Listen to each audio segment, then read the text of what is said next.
2 Weeks to Live sounded interesting, it sounded really fun, but I didn't really enjoy this very much.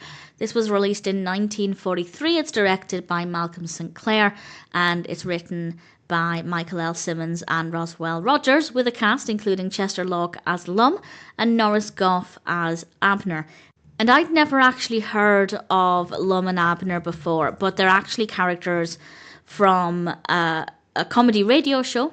And of course, here we have the characters in a film. I will say, had I had more connection with the characters, if I knew more about them, maybe I would respond to the film differently.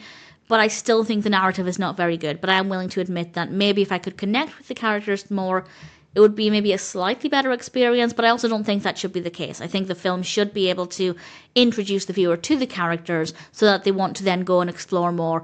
And for me, that just didn't work at all. We find out that Abner might not have long left to live.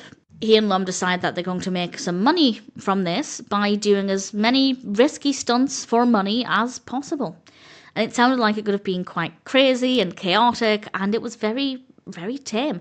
There were some good moments of mildly funny dialogue, and I think the delivery of a lot of the dialogue was very good as well. I don't have any issues there, but the story itself was very slow, not that interesting. It wasn't tremendously boring, but I don't think it met its expectations at all. It could have been so much more fun and creative, and it just really didn't deliver. I did like the characters. Not enough to make me want to go and check out more.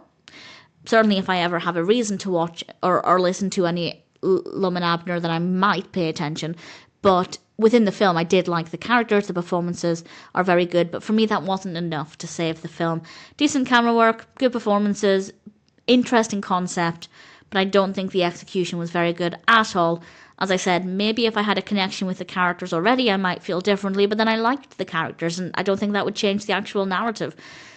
Maybe there'd be comedic elements that would mean more to me, but I still don't think the story is well handled. Do I recommend it? If you're curious, check it out. You might enjoy it more than I did. It's not the worst film in the world, but I certainly didn't care for it. I'm glad I got a bit of an education surrounding Lum and Abner. I do appreciate that. But other than that, I didn't really take away much from this. I don't think 2 Weeks to Live is a particularly good film.